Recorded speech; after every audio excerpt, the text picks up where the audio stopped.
Hi guys, welcome back to this channel. On today's tutorial, I'm gonna show you how you can change the background color in your videos on CapCut.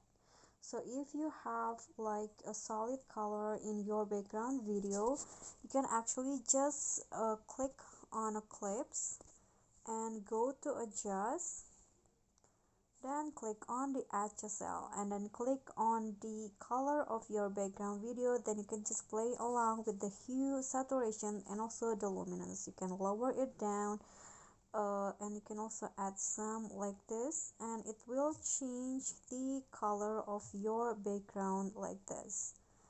Okay, so that's a trick from me. I hope this will be helpful. So thank you guys so much for watching. If you got any question, feel free to drop them in a comment, and if the video is helpful, remember to click thanks, like, and subscribe. I'll see you all in the next tutorial. Thank you.